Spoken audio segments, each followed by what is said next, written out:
Bonjour. Tu as certainement entendu parler de la lutte contre les violences faites aux femmes dernièrement. Mais est-ce que tu as été informé de l'histoire de cette femme corse, l'histoire de cette maman? Je ne pense pas. Eh bien, je vais te raconter son histoire. En avril 2010, elle a été victime d'un premier acte de violence conjugale physique. Et bien sûr, comme elle avait entendu dire, elle a réagi, elle a parlé, elle a déposé plainte. Est-ce que tu sais ce qui lui est arrivé? Je vais te le dire. Elle a tout perdu. Elle a tout perdu.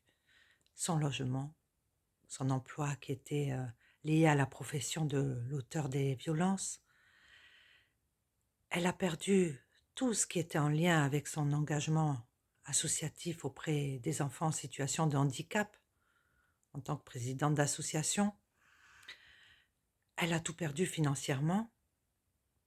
Mais est-ce que tu sais ce qu'elle a gardé? Elle a gardé sa fierté. Elle a gardé sa liberté. C'est pour ça qu'elle s'est battue. Et c'est pour ça qu'elle se bat depuis 12 ans et 7 mois.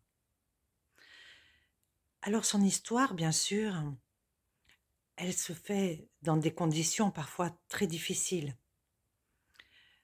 Mais malgré ça, elle garde espoir qu'un jour, les coupables de ces violences qu'elle subit aujourd'hui et qu'elle subit depuis, ces violences institutionnelles, eh bien, elle garde espoir que ces coupables qui aujourd'hui ont tout pouvoir, ont la toute-puissance, eh bien, un jour, ils seront mis devant leurs responsabilités.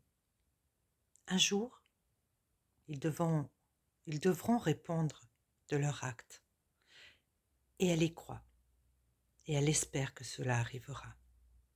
Alors, cette femme, cette maman, qui a vu petit à petit et au fur et à mesure du temps qui passe, sa vie se détruire parce qu'elle a parlé, parce qu'elle a réagi. Bien sûr, elle ne comprend pas. Mais cette, cette maman, cette femme, elle a un message pour toi. Et ce message, c'est le suivant.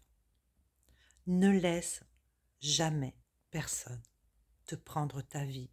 Ne laisse jamais personne t'enlever ta fierté. Ce message, il est pour toi. Et cette histoire, c'est la mienne.